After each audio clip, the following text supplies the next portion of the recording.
Hey, Nish from To The Point Tech here, and today I'm looking at the Sony WH-1000XM3s. Now, I'm certainly not the first to review these, but I thought I'd give you my thoughts today. Now, for those out of the loop, these are Sony's kind of flagship wireless noise-cancelling headphones. Well, they were in 2018, they've recently been replaced by the XM4s, but I still think these are worth your consideration because the changes Sony are making are very much quality of life and cosmetic. So without further ado, let's get started. They're constructed of a mixture of metal and plastic, and I think they have a really premium feel and look to them. On the sides, you can see we've got this kind of brass highlighting. I think that's nice, it adds a little splash of color. As you can see, the ear cups swivel fully around, and they sort of fold, but it's not into a particularly compact configuration. Now, included with the headphones, you do get a hard carrying case, but I wasn't a huge fan of mine. I found it a bit bulky, so I actually managed to sell that for £20, and instead I used the case from my MDR-1A headphones, which is literally just a soft pouch. As far as the I/O of these headphones go, there's a kind of proprietary aux input for a wired connection. Now, the wired connection on here has some quirks, which I'm going to get onto in a moment. As for the charging, it's done by a USB-C port, which is great.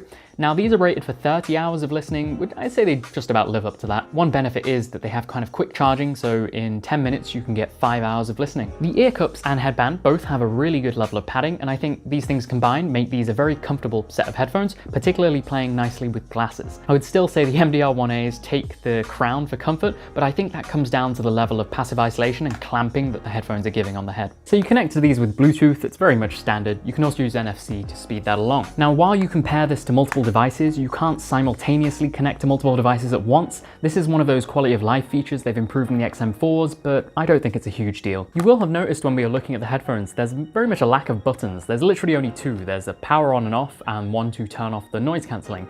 And what they've done is put gesture controls into the right ear cup of these headphones. For example, you double tap to play and pause, swipe left and right to change the track, and up and down to change your volume. Now, I'm personally not the hugest fan of gesture type controls. I find them a little bit gimmicky, but I will say that the ones on here are reliable at least. It means that you're not failing to do them, though sometimes I do get the wrong command and it is a little bit annoying. Another cool feature they added in is on the right ear cup, if you cup that ear cup, then what it will do is turn off the noise cancelling and lower the volume of what you are listening to. Very useful if you're on a train or something and an announcement has just gone on and you're like, what's going on?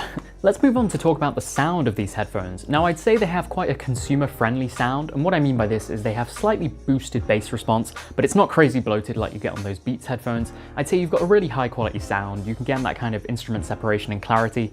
I would say the MDR-1As take a slight edge over them, but it is a pretty close match. Another really good thing is that you've got the Sony app. You can fully customize the headphones from your phone. You can add an equalizer, change around the noise cancelling, and it's a really well-featured app, and I think that's a really good bonus. There is, however, one caveat with the sound quality on these headphones. If you switch to using them powered off and wired, the sound quality basically goes to complete crap.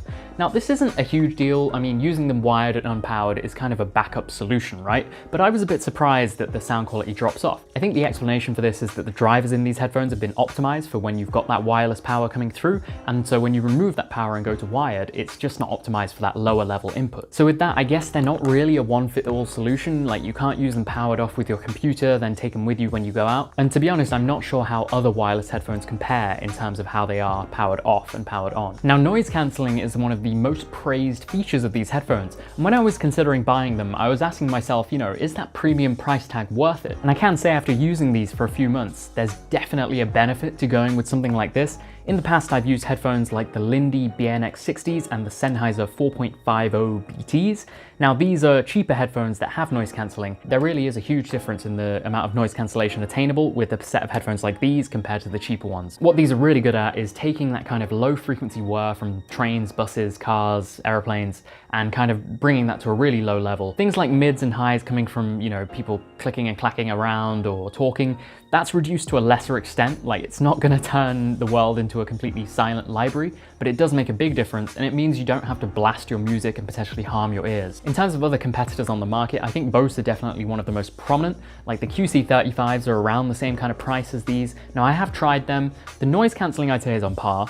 I would say the Bose are a bit more comfortable and they fold a little more compact, but I do prefer the sound of the Sonys. So what about the XM4s? They cost about $120, $150 more than the XM3s, and I personally don't think you're getting that much more for your money. They have slightly improved sound processing in their chips and slightly improved noise cancelling and a little bit extra battery life, but really there aren't any groundbreaking changes, and I think particularly if you can find the XM3s used or refurbished, you can get a really good deal on your hands. And with that, thank you very much for watching. Do let me know in the comments what you think of the various brands of wireless headphones. It'd be interesting to hear what other people think. Subscribe for more To The Point tech content, and I'll catch you in the next one.